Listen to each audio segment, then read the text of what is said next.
یہ لڑکیاں سب بے نیاز اپنی اداؤں سے سب کو گھائل کرتی مدرسہ عزیزیہ کے دروازے سے گزر رہی تھی۔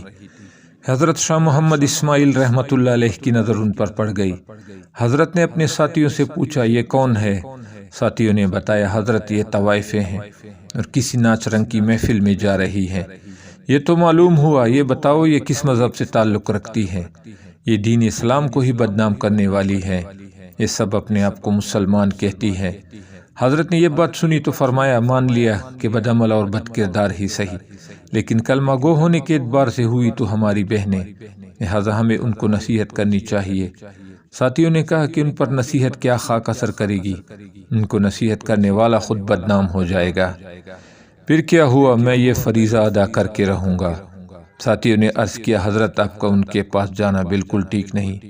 شہر کے چاروں طرف آپ کے مذہبی مخالفین ہیں جو آپ کو بدنام کرنے کا کوئی موقع نہیں چھوڑتے۔ آپ نے فرمایا، مجھے ذرا برابر پرواہ نہیں، میں انہیں نصیحت ضرور کرنے جاؤں گا۔ اس کے بعد آپ تبلیغ حق و اصلاح کا عزم لے کر گھر میں تشریف لائے، درویشانہ لباس زیب تن کیا اور تنہا نائکہ کی حویلی کے دروازے پر پہنچ گئے اور کہا، اللہ والیو دروازہ کھولو اور فقیر کی صدا سنو۔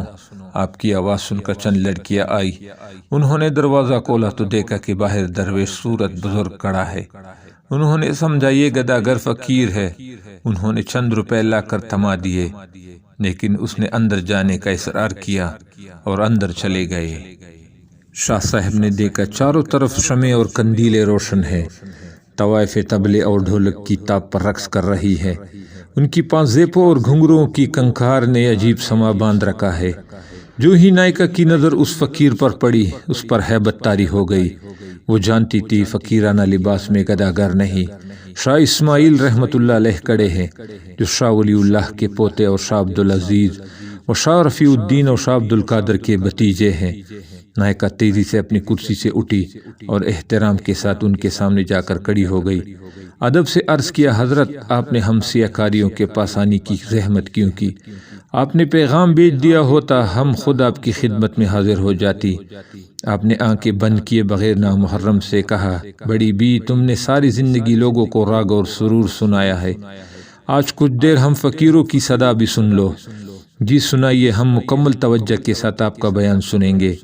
یہ کہہ کر اس نے تمام طوائفوں کو ڈول کے بند کر کے سننے کا حکم دے دیا۔ وہ بیٹھ گئی۔ حضرت شاہ اسماعیل رحمۃ اللہ علیہ قرآن پاک نکال کر سورۃ 3 کی تلاوت فرمائی۔ آپ کی تلاوت اس قدر پرسوز تھی، طوائف بے خود ہو گئی اور آیت مبارکہ کا دل نشین انداز ترجمہ کر کے بیان شروع کر دیا۔ آپ کا خطاب زبان کا کانوں سے خطاب نہیں، بلکہ دلوں کا دلوں سے اور روح کا روحوں سے خطاب تھا۔ یہ خطاب دراصل اس الہام ربانی کا کرشمہ تھا جو حضرت شاہ اسماعیل رحمۃ اللہ علیہ جیسے مخلص درد مندوں اور امت مسلمہ کے حقیقی خیرخواہوں کے دلوں پر اترتا ہے۔ جب طوائفوں نے سورت کی تشریح سنی تو ان پر لرزہ طاری ہو گیا، روتے روتے ان کی ہچکیاں بن گئی۔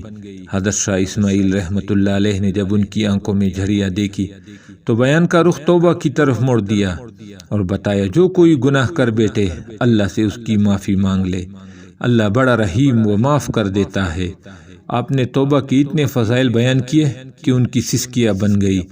شاہ صاحب نے انہیں اٹھ کر وضو کرنے اور 2 رکعت نفل پڑھنے کا کہا۔ راوی کہتا ہے، جب وہ وضو کر کے قبلہ رخ کھڑی ہو گئی اور نماز کے دوران سجدوں میں گر گئی تو حضرت نے ایک طرف کھڑے ہو کر اللہ سے عرض کیا، میں تیرے حکم کی تعمیل میں اتنا ہی کر سکتا تھا کہ یہ سجدوں میں گری پڑی ہیں، ان کے دلوں کو پاک کر دے، ان کے گناہوں کو معاف کر دے اور انہیں ابرو مند بنا دے، تیرے لیے کچھ مشکل نہیں، انہیں ہدایت فرما، انہیں نیک بندوں میں شامل فرما۔ ادھر شاہ صاحب کی دعا ختم ہوئی، ادھر ان کی نماز۔ وہ اس حال میں اٹھی کہ ان کے دل صاف ہو چکے تھے۔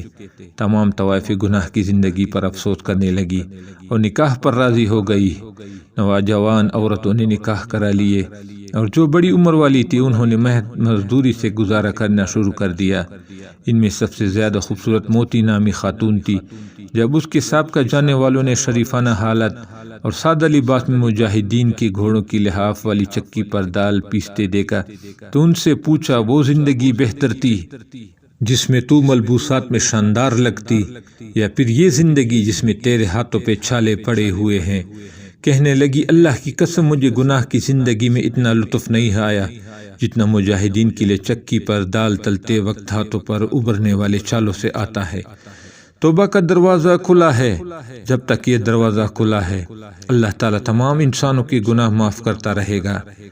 ہم اپنے آپ کو اللہ کے حضور پیش کر کے سچے دل سے توبہ کر لیں، اللہ تعالیٰ ضرور معاف کرے گا۔ اللہ عمل کرنے کی توفیق عطا فرمائے، آمین ثم آمین۔